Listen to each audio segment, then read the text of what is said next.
وسلموا على رسوله الكريم أما بعد فأعوذ بالله من الشيطان الرجيم بسم الله الرحمن الرحيم والذين آمنوا واتبعتهم ذريتهم بإيمان ألحقنا بهم ذريتهم وما أردناهم من عملهم من شيء صدق الله العظيم إن الله وملائكته يصلون على النبي يا أيها الذين آمنوا صلوا عليه وسلموا تسليما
یہ عدم محض کا نام نہیں ہے.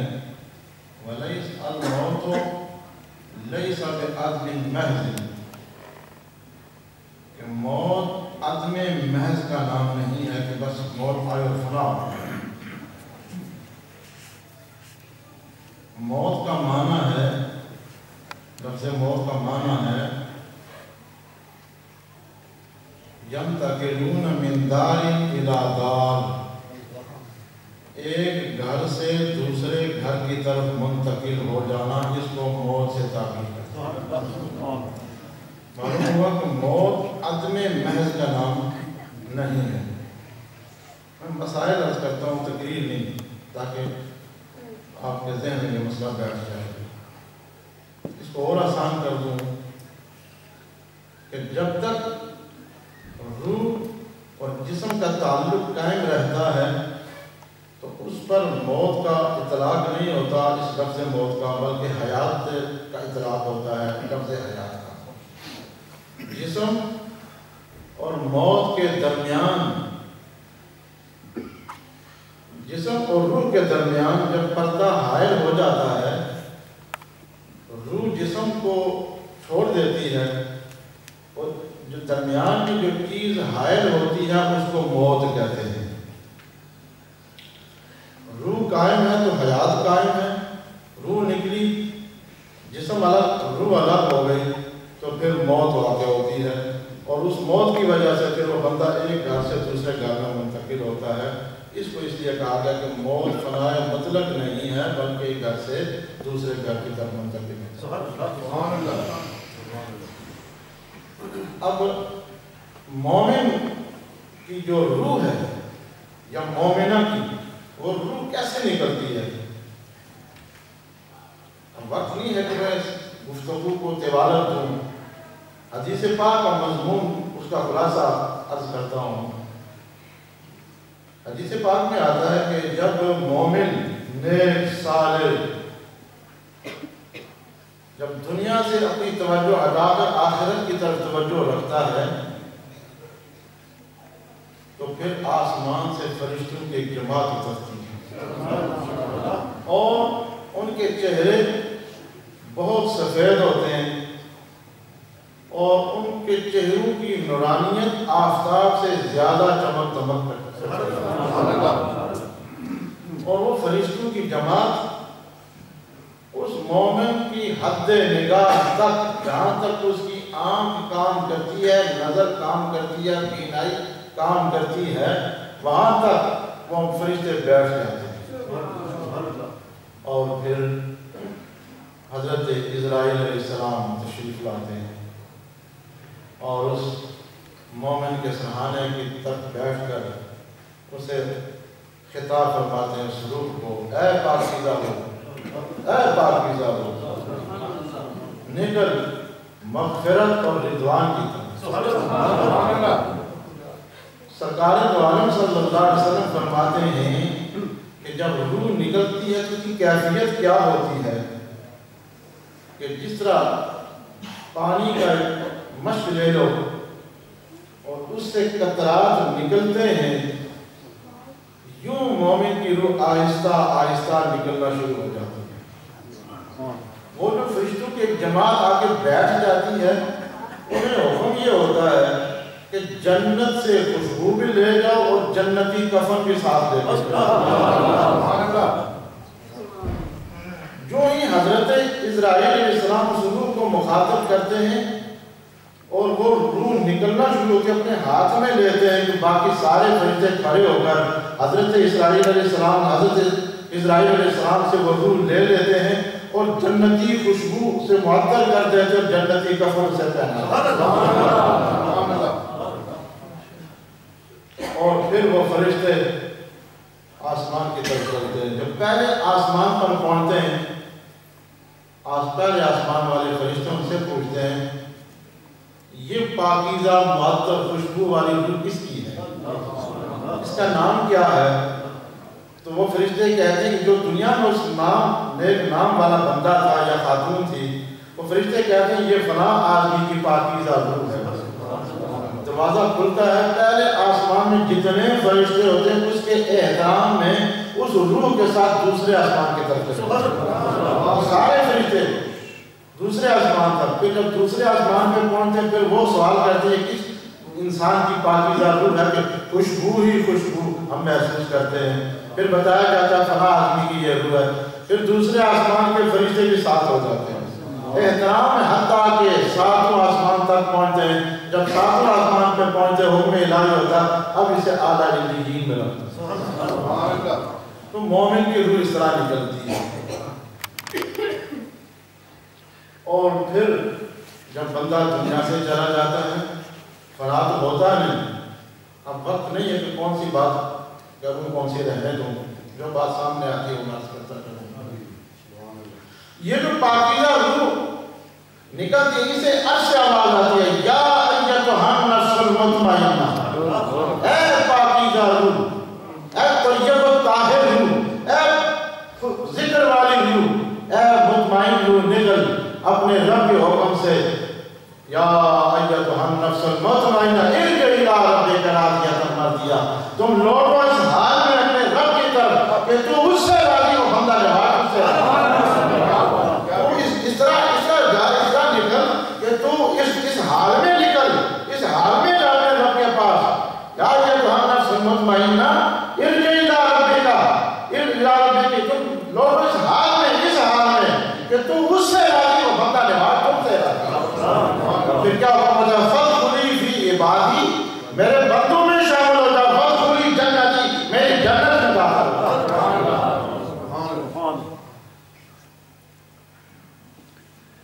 اور باریکی کی طرف نہیں بڑھتا. یہ حدیث پاک میں آتا ہے کہ سید الکائنات صلی اللہ علیہ وسلم کی مسجد شریف جو مسجد نبوی ہے اس سارے ثواب کے حوالے سے میں کرتا ہوں. مومن کا احترام کتنا ہے اللہ کی بارگاہ میں پیش ہوں وہ میں نے سنا.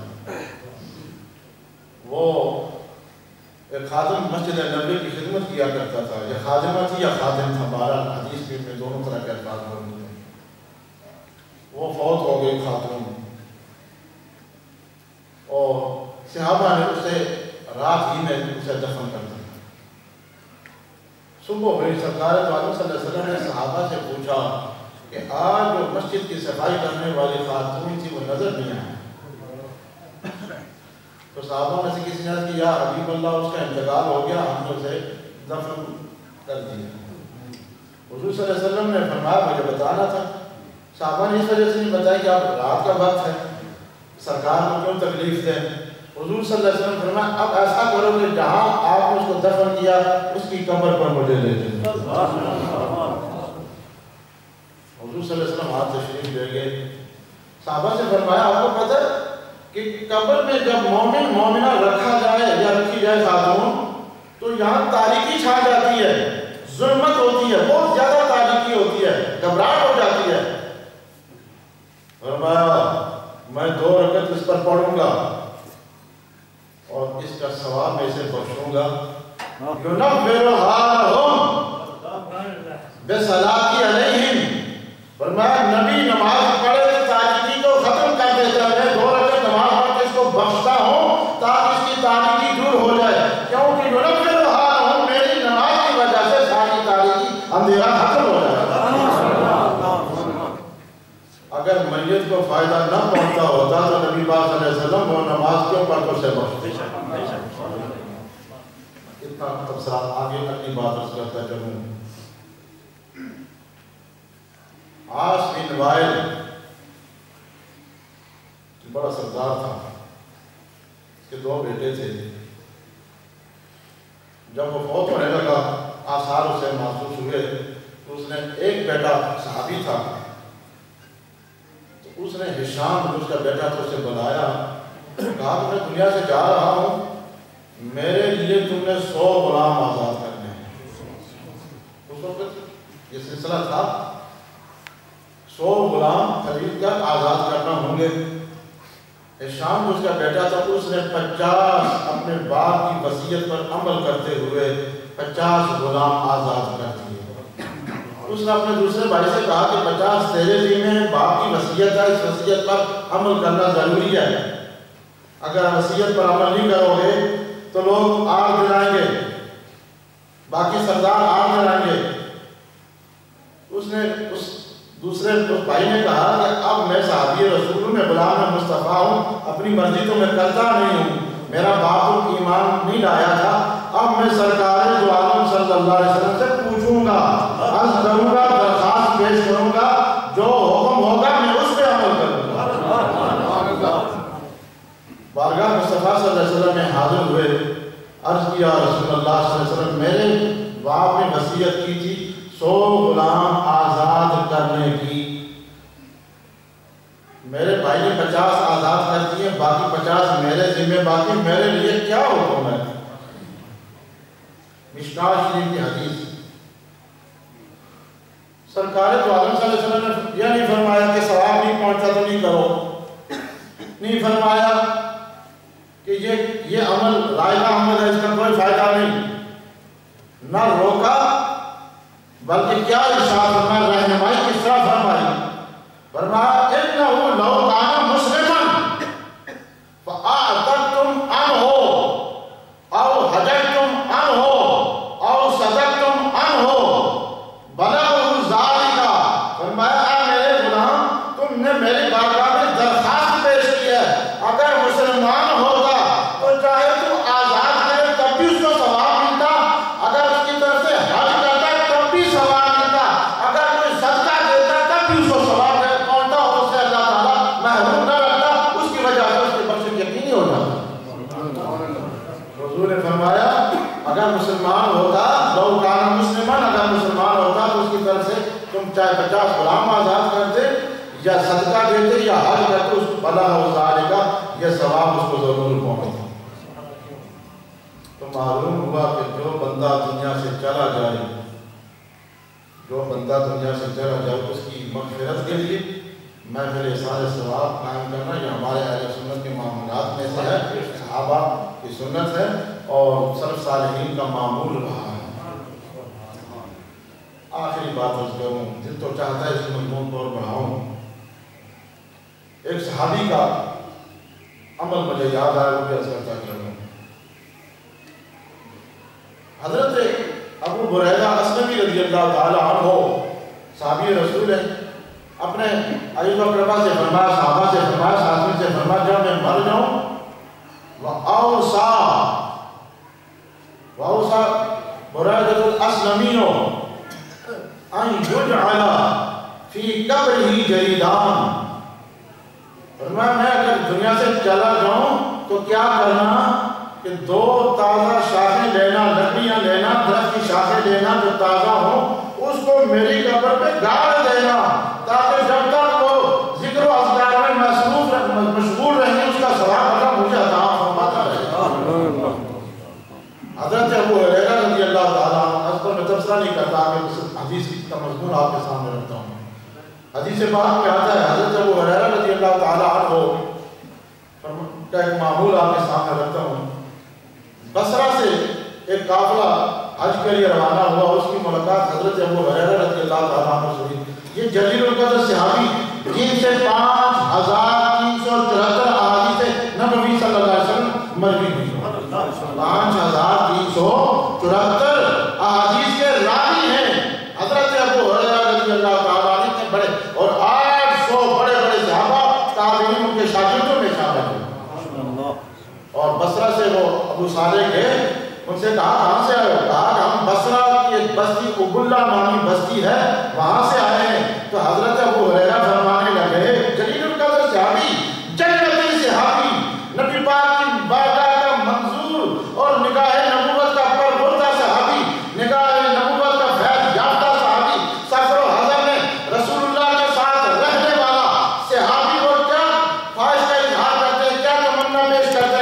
فرمایا بصرہ قبلہ نامی بستی سے آئے ہو؟ کہا ہم وہاں سے آئے ہیں۔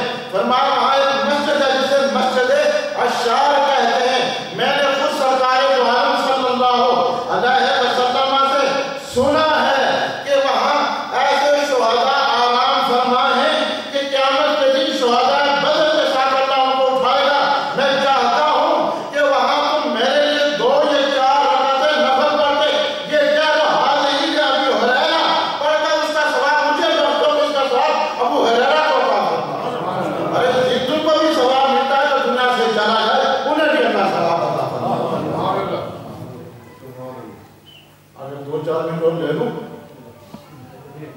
بولے نہیں ہو تو ختم کر دیں. خاموشی کی آدھی رضا کی علامت ہوتی ہے. نکاح جب پڑھایا جاتا ہے نا تو نکاح خاتون کے پاس جاتا ہے وہ شرما کر نہیں بولتی, وہ خاموشی کی وہ بھی رضا سمجھی جاتی ہے. سارا مسئلہ سامنے آیا میں بات کروں. حضرت یوسف اللہ کے ذوق اور پیار کی وجہ سے مجھے باتیں جو آ رہی کر سکتے ہیں, بس 2 باتیں کر کے ختم کرتا ہوں. حضرت یوسف علیہ السلام پیغمبر ہے, نبی ہے, رسول ہے. جب آپ کا وصال ہوا تو جس مقام پر آپ کو دفن کیا گیا اس بستی میں اس آپ کی برکت کی وجہ سے خشک سالی ختم ہو گئی, زمین سرسبز و شاداب ہو گئی. اور اس کے مقابلے میں جو دوسری بستی تھی وہاں قحط سالی کے آثار نمودار ہوئے. لوگوں نے غور و خوض شروع کر دیا کہ وجہ کیا ہے. آخر کار وہ سمجھے کہ یہ جناب یوسف علیہ السلام کا مزار مبارک وہاں بننے کی وجہ سے یہ برکتیں ظاہر ہوئی ہیں. تو وہ قبیلے لڑ پڑے. ایک قبیلے کہنے لگا کہ یہ مزار مبارک ہماری بستی میں ہونا چاہیے, دوسرے نے کہا کہ ہماری بستی میں ہونا چاہیے. لڑ پڑے. آخر فیصلہ یہ ہوا کہ آپ کی جسم مبارک کو اس قبر مبارک سے نکال کر ایک صندوق میں رکھا جائے اور پھر ایسی جگہ آپ کی مزار مبارک قبر مبارک بنائی جائے کہ پورے علاقے میں اس کی برکتیں حاصل ہوں. آپ کی وہ جسم مبارک نکالا گیا اور نیل, دریائے نیل کی اس طرف اوپر کی جانب آپ کا مزار بنایا گیا کہ جہاں پانی ہر جگہ تقسیم ہو رہا تھا اور تمام بستیوں کی طرف منتقل ہو رہا تھا. جب آپ کا مزار مبارک قبر مبارک بنائی گئی اس کی برکت سے وہ خشک سالی ختم ہو گئے, سارا علاقہ نبی جہاں آرام فرما ہو اس کی برکتیں اللہ تعالیٰ دنیا میں بھی عطا فرماتا ہے. تو نبی کا کلمہ پڑھنے والا وہ کیسے جنتی نہیں بن سکتا, اسے سوال کرتے ہیں.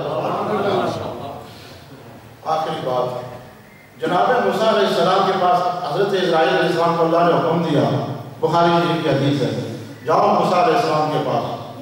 حضرت اسرائیل علیہ السلام آئے, کہا میں اللہ کے حکم سے آیا ہوں, اللہ بلا رہا ہے. آپ سمجھ گئے, زور سے ایک ضرب لگائی, اس کی ایک آنکھ نکل گئی. وہ آنکھ اٹھائے ہوئے سیدھا اللہ کی بارگاہ میں گئے. اللہ کی بارگاہ میں ہم گزار ہوتے ہیں, پیغمبر اپنی طاقت بھی بتا رہا ہے. یہ معاملہ ہوا, اللہ تعالیٰ نے اپنی قدرت سے حضرت اسرائیل علیہ السلام کی آنکھ دوبارہ درست کر دی. فرمایا جاؤ اب موسیٰ علیہ السلام کے پاس, کہو کہ ایک بیل ہے, اس بیل کی پشت پر ہاتھ رکھو, جتنے آپ کے ہاتھ ہتھیلی میں جتنے بال آئیں گے ہر بال کے بدلے آپ کو ایک ساتھ زیادہ کر دیا جائے گا. جتنے بال آئیں گے ہر بال کے بدلے جتنے 1000 آئیں گے تو 1000 ساتھ 2000 جتنے آئیں گے عمر بڑھا دی جائے گی. وہ آئے حضرت موسیٰ علیہ السلام کے پاس, اللہ کا پیغام لے کے آئے. موسیٰ علیہ السلام جب سنا تو حضرت اسرائیل علیہ السلام نے جب اللہ کا یہ حکم سنایا تو حضرت موسیٰ علیہ السلام نے فرمایا کہ اگر میں ہاتھ رکھ لوں اور پھر اسے میرے اوپر بڑھا پھر کیا ہوگا؟ فرمایا پھر اس کے بعد پھر موت ہے. تو فرمایا اللہ کا حکم ہے, لہٰذا پھر اس وقت بھی ہے تو اب اللہ نے مجھے یاد کیا, اب مجھے اب جو بات عرض کرنے کی وہ یہ ہے کہ پیغمبر ہیں, نبی ہیں, رسول ہیں, جلیل القدر انبیاء میں کا شمار ہوتا ہے. جلیل القدر رسولوں میں حضرت موسیٰ علیہ السلام کا شمار ہوتا ہے. بڑے جلالی پیغمبر تھے, مگر وہ کیا فرماتے ہیں؟ فرماتے ہیں اے اللہ میرا مزار, میری قبر بیت المقدس کے اتنی مقدار پر بننی چاہیے کہ جہاں سے بندہ پتھر پھینک کر بیت المقدس تک پہنچے, اتنی دور میری قبر ہونی چاہیے. مفسرین شارحین فرماتے ہیں کہ آپ نے یہ کیوں فرمایا؟ آپ جہاں بھی آرام فرماتے ہیں وہیں برکتیں آتی رہتی, رحمتیں نازل ہوتی رہتی, کیونکہ ان اللہ حرم علی الارض ان تاکل اجساد الانبیاء, کہ زمین کے اور انبیاء کے جسموں کو نہیں کھا سکتی. وہ جہاں بھی رحمتیں وہیں ڈیرا لگا دیتے ہیں, مگر آپ یہ فرماتے ہیں کہ بیت المقدس